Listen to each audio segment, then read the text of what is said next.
Hi, I'm Amy Mahali with Be Well Clinic, and in this video I want to talk about the GAPS protocol and whether you are going to be starting with the full GAPS diet or the introduction stages. This is a really big question that not everyone even knows exists because everyone thinks introduction diet and thinks that's where we start, but that's not actually always the case. Many people, especially when the GAPS diet was first created, did do the introduction diet first, and that was really good for them. But what we found over the last 5 to 10 years is that people are getting sicker and more toxic and more malnourished. And the transfer from whatever diet they're doing, even if it's a pretty whole, real food diet, into the GAPS protocol introduction stage 1 was too drastic for them. There are some instances where that's great to do, but in general, going to full GAPS diet is a really valid option for most people. So let's talk about what's right for you. At the beginning of this discussion, let's actually start with Dr. Natasha's very own words. I'm going to read a few different sections from the Blue Gut and Physiology Syndrome book that she published in 2020.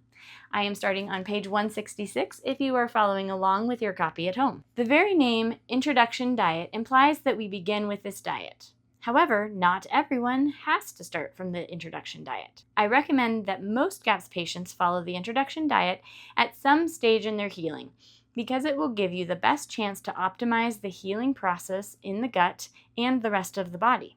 However, this diet is very demanding and can be difficult to follow. Depending on your lifestyle and circumstances, you may want to start from the full GAPS diet and do the introduction diet later. And then she goes on to talk about if you are really good at cooking or you're already eating similarly, the introduction diet won't be such a change. Think of it this way. When you are on the introduction diet, you are purposely constraining the types of food that you're eating. We're mostly limiting it to soup and some other foods. This is taking more skills in the kitchen. If you are newly gaining those skills, it's going to be more likely that you might run out of something, not plan ahead enough. All those things are fine. It takes practice, but doing introduction diet is not the time to practice that. We want actually to have a little more practice on full GAPS, and then when you're feeling confident in how to make meat stock, how long does it take before you need to make a new batch of ferments? You may not even know how quickly you're going to go through your cabbage tonic, for example. And we want to have these things as uninterrupted as possible in the introduction diet. So not only is full GAPS healing, it also is a great time with less pressure to practice and get in routine with a lot of things that are going to be needed. They're already going to be healing you on full GAPS, and then they will be extra healing at a deeper depth when we go through the introduction stages. We do have a video coming about how to move through the introduction stages. So if you're watching this right when I publish, thanks for being here. And there's another video coming probably in a couple weeks to talk about moving through the introduction stages. If it's been a couple weeks, you can watch both videos right now. All right, so Dr. Natasha recommends the usual situations when it's sensible to start from the full GAPS diet and plan to do the introduction diet later are: if you're traveling and working away, not set up to cook, it's easier to start from full GAPS. When we're trying to heal a person where compliance may be an issue, like your kids are going to school and it's going to take a while to get them away from school lunches, it's best to do full GAPS. Teenagers who are going to parties, even good parties, and have that peer pressure of eating Cheetos and soda, it will be easier for them to do full GAPS right now to get some healing done. People with chronic constipation, they do better starting the full GAPS diet. This group of people usually rely on fiber supplementation to pass any stool at all. On the introduction diet, we remove fiber, which is likely to make this person even more constipated.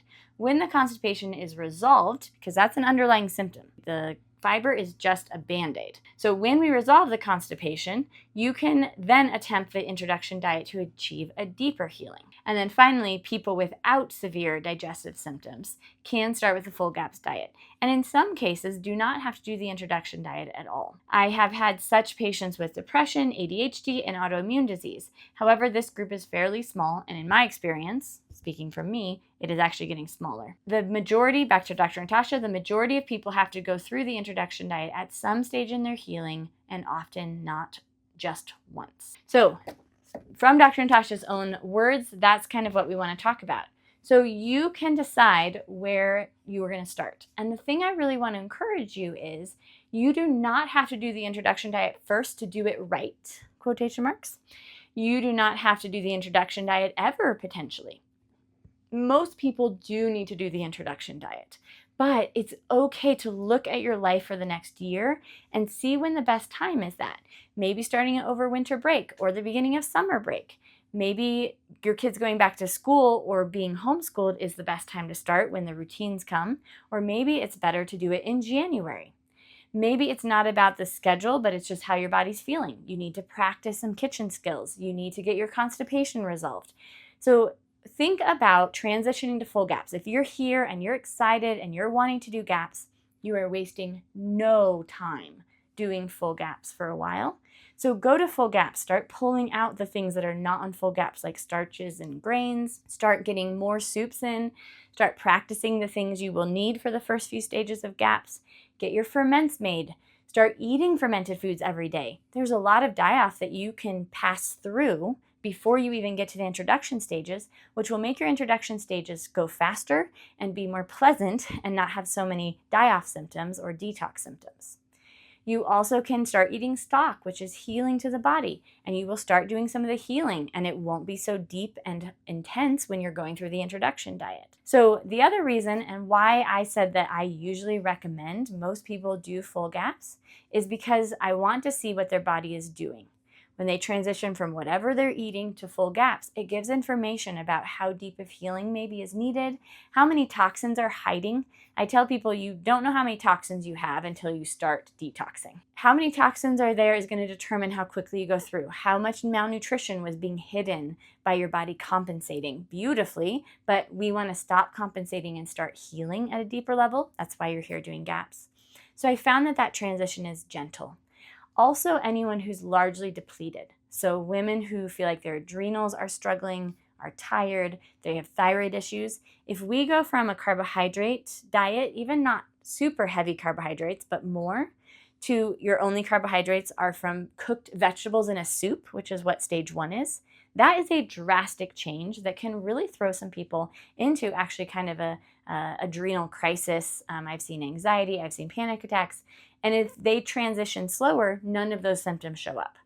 2 weeks of transitioning is all it takes. So I really encourage basically everyone to go through full gaps at least a couple weeks while they kind of get everything together and then decide when they want to go into introduction. Maybe pretty quickly, maybe wait 3 to 6 months. There is no wrong answer. Healing is going to happen all the time. And there are times where going into the introduction diet will actually make it a lot harder on yourself than doing full gaps first for 3 to 6 months before going into introduction.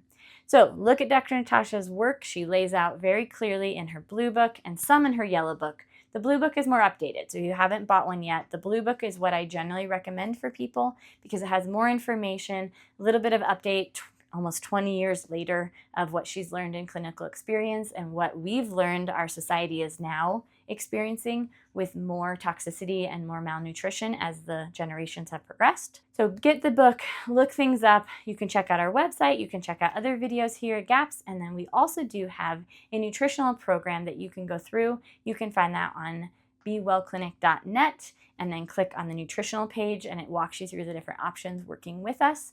You can schedule a free 15-minute inquiry call with Holly, who's our lovely GAPS practitioner, and she can talk you through what the options are. All right, I hope this is helpful to you. I hope that you are excited to be healing with the GAPS protocol and feeling more peaceful and more understanding about what you are going to be doing so that you know how to heal your body. If you like this video, make sure to check out other videos that we have. We have some on GAPS, but we have some on other topics like skin or liver detoxing. So check out all the videos we have on our YouTube page. If you can subscribe, that would be awesome. Please share this video with a friend, and I will see you in another video.